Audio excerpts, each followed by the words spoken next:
Of course, the other thing you can do is you can trade something of value, your goods or just your services. How many of you have ever bartered for something?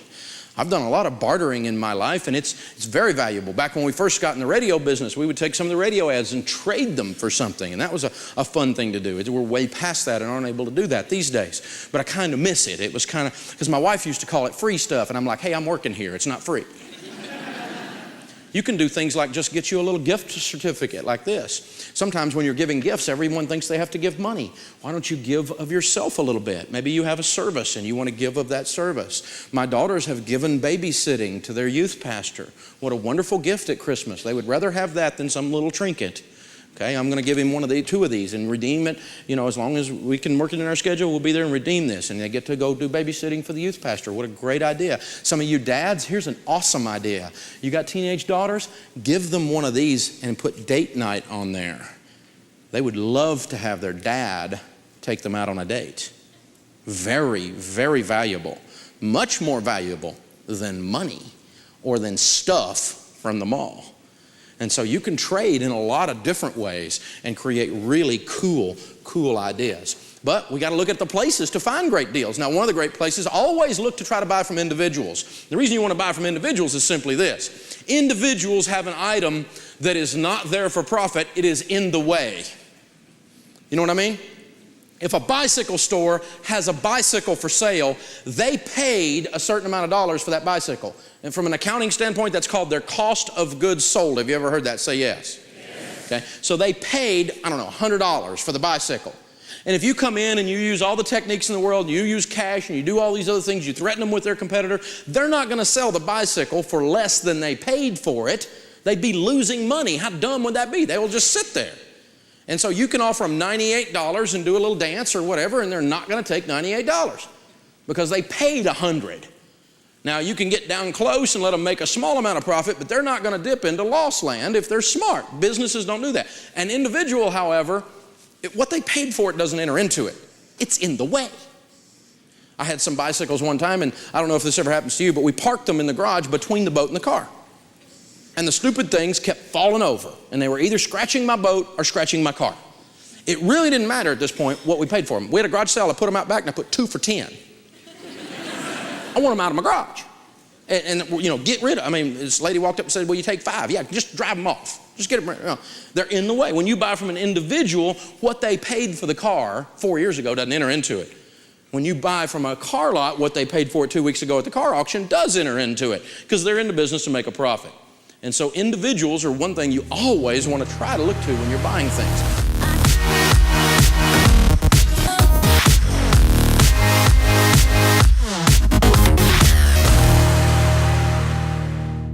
Always look at estate sales. Estate sales are fun. Good idea. Public auctions.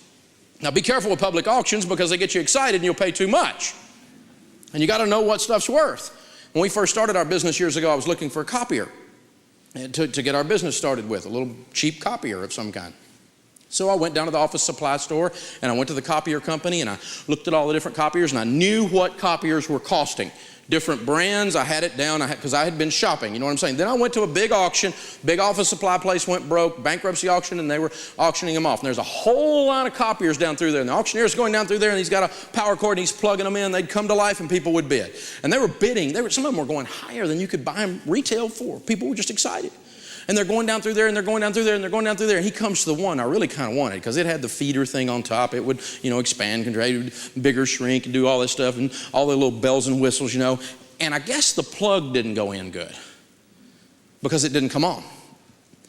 And auctioneers sometimes, they're all in the excitement too. And before he realized it, he said something stupid. He goes, "Oh, well, here's one. This will make a good boat anchor." And these copiers have been going for $3,000, $4,000, $5,000 down through here. This is a copier that I had looked at as $4,100 if I bought it used and reconditioned from the local copier place. $4,100. So I said $50 for the boat anchor. And you know, you're kind of standing around like this is the copier. There's a group of people standing around right here like this. And this guy across from me starts bidding, and we're bidding back and forth, back and forth, back and forth, back and forth. Finally, he bids $200.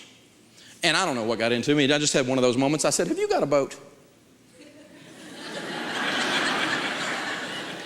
Fool quit bidding. I bid $225 and bought it, and I plugged it in and it worked perfect. for a $4,000 copier. But you got to know what you're bidding on. And for $225, I took a risk, didn't I?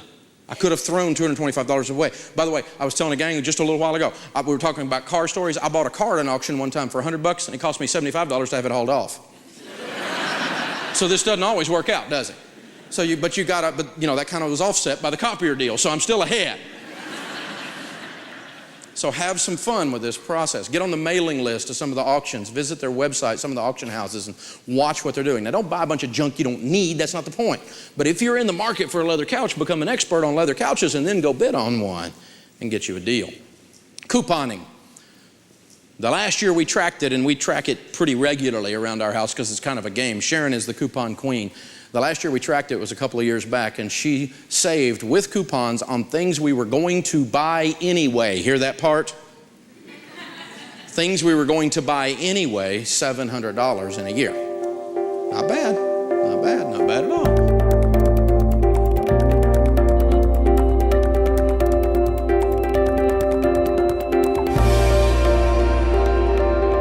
Garage sales, we all know about that one. You can get stuff at garage sales. You can get deals at garage sales. You can buy a car on a repo lot, can't you? I bought a car one time, $17,000 was the private sale appraisal on the car, meaning if you went online and looked it up, it'd be a $17,000 car, retail probably a little more than that, but that's really about what the car was worth. And it wouldn't start. Again, same kind of a thing like the copier. So I took a chance. I bid up to $11,000 on that car. I bought it for $11,000, $6,000 under what the car was worth. The only thing wrong with it was that $6,000 battery was bad. Now, I wouldn't have picked a brown car. If you got a brown car, I'm not mad at you, but if I'd gone and selected and ordered a car, I might not have ordered a brown car. But for $6,000, I drove that thing a long time. It was a nice car. A $17,000 car for $11,000, you can drive that for a couple of years before it depreciates down to what you paid for it even. That's a good idea. Flea markets. Can you get a good deal at a flea market? Absolutely. You know that, don't you? Refunding. My wife also does that. That kind of goes with the couponing thing. Don't forget to keep those receipts and do the refunding. A lot of those little nickels add up to be dollars if you watch what you're doing. Foreclosures. Be careful with foreclosures. There's all these characters out there selling how to get rich in foreclosure real estate. It's a good way to go broke is what it is. Be very, very careful. And I strongly recommend that you do not buy a foreclosure at the foreclosure sale until you really have been doing many, many deals and know what you're doing. But can you buy a home from a seller who's motivated because they're about to lose it? You bet you can. You can get great deals that way. And it's a way to look. Now, you may not be exactly the house you were thinking about, but if it's $30,000, $40,000, $50,000 difference, then we can probably work through this. Pawn shops. Everything in a pawn shop is stolen. Oh, you watch too much TV. In the real world, they check every item with the police department. Pawn shops are highly regulated, but it's a great place to buy things. I buy a lot of stuff at pawn shops. You people that are gamers and want to do your electronic games and all this kind of stuff, great deals on used games there. No question about that. Online auctions, stuff like eBay. And can you get burned there? Say yes. Yes. You have to be careful. You have to be knowledgeable. You have to be thoughtful. But can you occasionally slip upon and get a great deal? I have. I've bought stuff on eBay at a great deal, and you can do that. I've also bought stuff on eBay, and I wished I hadn't. And if you've been on eBay much, you've had that happen to you too, okay? So just be careful, study, think about it, learn a little bit about the process. It's not that bad. Classified ads, that's going to hook you up with the individuals doing things. How about consignment sales? Like, yes, experienced clothing won't kill you. Now, we don't buy consignment sale clothing anymore because we lived like no one else for a while. Now we live like no one else. But I'll tell you what, just the other day, my wife made $378 taking our old clothing down and selling it at the consignment sale. And so, you know, this is real stuff. Conventions, this is one of my favorite that people don't do often enough. If there's a cookware convention in town, a lot of times the guy working at the gal working at the sales thing, they've got all their stuff setting out, and they're not going to pack it up and ship it back across the nation somewhere. The shipping costs more than their cost of goods sold in that item. So as the convention closes down after being there for 3 or 4 days, they will virtually give you their sample stuff that's laying there to get rid of it so they don't have to ship it home. So be hanging around about the last day and go, what you going to do with that? And you'll be amazed what someone will give you or sell to you very, very inexpensively. Now, how many of you have bought something like I'm talking about? You've negotiated for it, or you know where to look for deals, or you've had patience and gotten a good deal at one time or another in your life? Please, everybody raise your hand, because I know surely you have not paid retail for everything your whole life, right? So the point is not that we have never done this. The point is, I want you to do this all the time. People who are wealthy, this is a way of life for them. They live like this all the time. They think about this all the time. Look for the win-win, negotiate everything, have patience, think about where to find the deals, and you'll have more financial peace.